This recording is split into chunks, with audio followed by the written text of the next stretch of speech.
Hello दोस्तों, you are welcome to our YouTube channel. आज की इस वीडियो में हम एक बहुत ही फेमस पोएम को डिस्कस करेंगे जिसका नाम है ode to the west wind. ये जो हमारी पोएम है इसे पीबी शेले के द्वारा लिखा गया है। इस पोएम को लिखते समय पीबी शेले के माइंड में वाटरलू मैसेकर चल रहा होता है। बेसिकली 1819 में वाटरलू मैसेकर हुआ था और उसी समय इस पोएम को कंपोज किया गया था। इस पोएम को 1820 में पब्लिश किया गया था। ये जो हमारी प्रेजेंट पोएम है इसमें टोटल 5 कैंटोज हैं। कैंटोज की मीनिंग बेसिकली सेक्शन होता है। इसमें 5 सेक्शन हैं। इसे टर्जा रीमा में लिखा गया है और इसमें एम्बिक पेंटामीटर का प्रयोग किया गया है। ये सारे पॉइंट्स बहुत ही इंपॉर्टेंट हैं, आपके एग्जाम में कई बार पूछे जा चुके हैं। ये जो हमारी पोएम है इसमें जैसा कि हमें पता है कि टोटल 5 कैंटोज हैं। आज की इस वीडियो में हम स्टार्टिंग के फर्स्ट और सेकेंड कैंटोज को डिस्कस करेंगे and rest of the 3 cantos I will discuss in the next video. और ये जो हमारी पोएम है वो टू द वेस्ट विंड, इसकी हर एक लाइन बहुत ही इंपॉर्टेंट है क्योंकि इसकी लाइनें आपके एग्जाम में पूछी जाती हैं, चाहे वो यूजीसी नेट हो या फिर टीजीटी पीजीटी हो या कोई अदर एग्ज़ाम हो जिसमें इंग्लिश लिटरेचर पूछा जाता है। तो इसलिए इसकी एक एक लाइन बहुत ही इंपॉर्टेंट है आपके लिए। तो चलिए हम शुरू करते हैं अपनी आज की इस वीडियो को। पोएट कहता है, O wild west wind thou breath of autumn's being. Poet यहाँ पर वेस्ट विंड को वाइल्ड कह के संबोधित करता है। पोएट वेस्ट विंड को वाइल्ड इसलिए कहता है क्योंकि उसका मानना है कि वेस्ट विंड बहुत ही पावरफुल होती है, इसे कंट्रोल करना बहुत ही मुश्किल होता है और ये जहाँ चाहे वहाँ जा सकती है। दाउ ब्रेथ ऑफ आटम्स बीइंग, आगे पोएट कहता है वेस्ट विंड को कि तुम आटम की ब्रेथ हो, तुम आटम की सांस हो। Thou from whose unseen presence leaves dead are driven. आगे पोएट कहता है कि तुम्हारी जो अनसीन प्रेजेंस होती है, तुम्हारी जो इनविजिबल प्रेजेंस होती है, उससे पत्तियां बिखर जाती हैं और वो इस तरह से भागती हैं like ghost from an enchanter fleeing, जिस तरह से किसी जादूगर को देख करके भूत भागने लगते हैं। यहाँ पे पोएट सिमिली का प्रयोग कर रहा है लाइक घोस्ट, और यहाँ जो यूज़ किया गया लीफ डेड्स, यहाँ पे बेसिकली इन्वर्जन का प्रयोग किया गया है।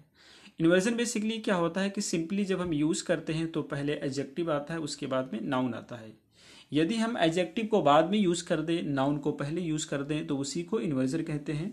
यदि यहाँ पर देखें तो लीव्स पहले आ गई हैं, डेड बाद में आ रहा है, तो ये इन्वर्जन हो गया। आगे हम डिस्कस करते हैं। हमें उम्मीद है कि ये 3 लाइन आपको समझ आई होंगी। आगे पर कहता है yellow black and pale and hectic red. उन पत्तियों के बारे में बताता है कि उसमें से कुछ पत्तियां तो येलो हैं, कुछ ब्लैक हैं, कुछ पेल हैं। पेल की बेसिकली मीनिंग होती है जब कोई बीमारी की वजह से पीला पड़ जाता है तो उसके लिए पेल का प्रयोग करते हैं। यहाँ पर पेल इसलिए कह रहा है क्योंकि पत्तियां रोग की वजह से या किसी बीमारी की वजह से पीली पड़ गई हैं, और कुछ उसमें जो है हेक्टिक रेड हैं। पेस्टिलेंस स्ट्राइकन मल्टीट्यूड, और आगे पोएट कहता है कि वे जो पत्तियां हैं वो बीमार लोगों के झुंड की तरह हैं। ऐसा प्रतीत होता है जैसे उन पे किसी महामारी का अटैक हो गया हो। O thou who chariotest to their dark wintry bed. आगे पोएट कहता है वेस्ट विंड को संबोधित करते हुए कि तुम ही हो जो इन सीड्स को पहुंचाती हो या लेकर जाती हो। चैरियोट की मीनिंग होती है ले जाना, तो कहता है ये तुम ही हो जो इन सीड्स को ले जाती हो इनके डार्क विंट्री बेड तक।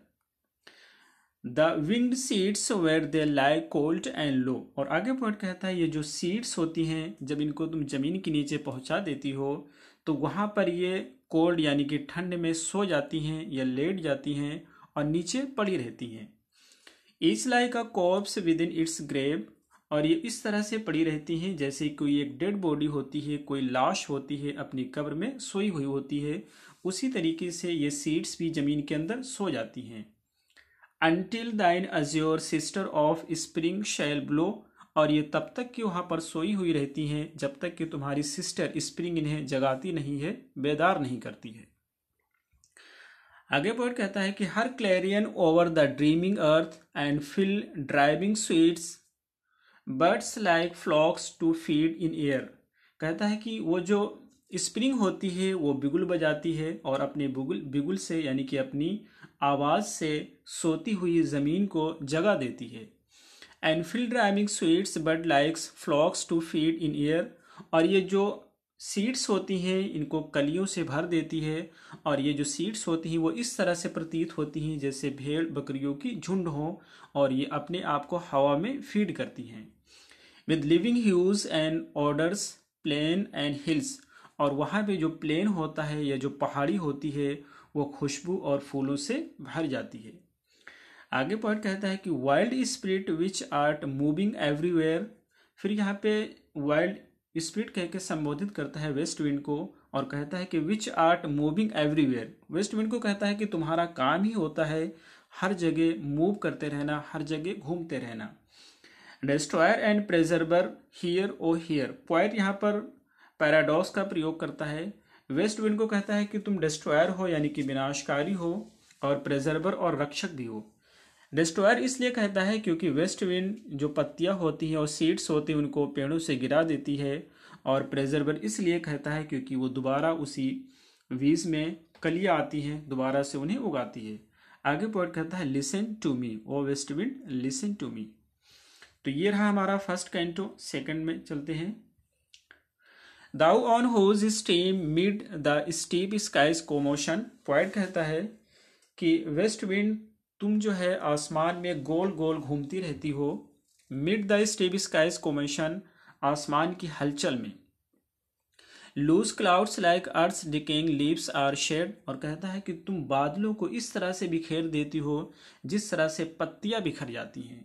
शुक from the tangled boughs of heaven and ocean, और ये जो बादल होते हैं इनको ओशियन और हेवन के टहनियों से हिला देती हो। ये बेसिकली ये कहना चाहते हैं कि जिस तरह से तुम पत्तियों को पेड़ों से हिला देती हो, गिरा देती हो, उसी तरीके से तुम ओशियन और हेवन से इन बादलों को हिला देती हो, बिखेर देती हो। आगे पॉइंट कहता है कि angels of rain and lightning there are spread on the blue surface of thine airy surge. Point यहाँ पर वेस्ट विंड कहता है कि तुम एंजल हो और तुम बारिश और लाइटनिंग से भरी हुई हो। There is spread on the blue surface of thine airy surge, और कहता है कि तुम जो है इस ब्लू सरफेस यानी कि स्काई के ऊपर फैली हुई होती हो, like the bright hair uplifted from the head of some fierce maenad. Maenad की बेसिकली मीनिंग होता है, एक गॉड है, रोमन गॉड है जिसका नाम है बैकस। तो बैकस की एक फीमेल फॉलोअर होती, उसी को बोलते हैं मैनेट। तो यहाँ पर पॉइंट सिमिली का प्रयोग कर रहा है लाइक ब्राइट, और वो कहता है कि like the bright hair uplifted from the head of some fair maenad, यानी कि तुम इस तरह से नीले आसमान के ऊपर बिखर जाती हो जिस तरह से कोई डांस करती हुई लड़की के बाल उसके सर के ऊपर बिखर जाते हैं। Even from the dim verge of the horizon to the zenith sky, और कहता है कि यहाँ तक कि तुम आसमान की होरिजन यानी कि क्षितिज से लेकर के उसके टॉप तक के फैल जाती हो। The locks of approaching storm, और कहता है कि तुम आने वाले तूफान का संदेश देती हो। आगे वर्ड कहता है कि thou dirge of the dying year. Dirge की बेसिकली मीनिंग होती है सैड सॉन्ग। तो यहाँ पर पोएट कहता है कि तुम एक सैड सॉन्ग गाती हो, तुम एक उदासी भरा गीत गाती हो ऑफ डाइंग ईयर, मरते हुए साल की। मरते हुए साल से यहाँ पर सेंस ये है कि खत्म होने वाले साल की उदासी भरा गीत गाती हो। To which this closing night will be dome of vast sepulchre. Sepulchre की मीनिंग बेसिकली ग्रेव होता है, कब्र होता है। तो यहाँ पर पोएट कहना चाहता है कि एक विशाल कब्र के गुम्मद, ये जो ये कहना चाहते हैं to which this closing night, ये कहना चाहते हैं कि ये जो नाइट है एक विशाल कब्र की गुम्मद होगी। Vaulted with all thy congregated might of vapour, और उसके ऊपर से एक वॉल्टेड होगा यानी कि आर्चवे होगा इकट्ठा किए हुए बादलों का। और कौन से इकट्ठा किए हुए बादलों का? ये पॉइंट कहना चाहता है कि तुम्हारे द्वारा इकट्ठा किए गए हुए बादलों का एक आर्चवे होगा, उसके ऊपर से। कॉन्ग्रीगेट की मीनिंग होती है इकट्ठा करना। आगे पॉइंट कहता है from whose solid atmosphere black rain and fire and hail will burst O hear, और कहता है कि उसकी सॉलिड एटमॉस्फेयर से, उसकी सॉलिड वातावरण से ब्लैक रेन बहुत ज़्यादा बारिश होगी, फायर और लाइटनिंग होगी, हेल विल बस्ट और ओले भी गिरेंगे। और पॉइंट कहता है O hear listen to me west wind. तो ये रहे हमारी आज के फर्स्ट और सेकंड कैंटोस। हमें उम्मीद है आपको समझ आए होंगे। फिर मिलते हैं अगली वीडियो में। Till then take care, have a good time.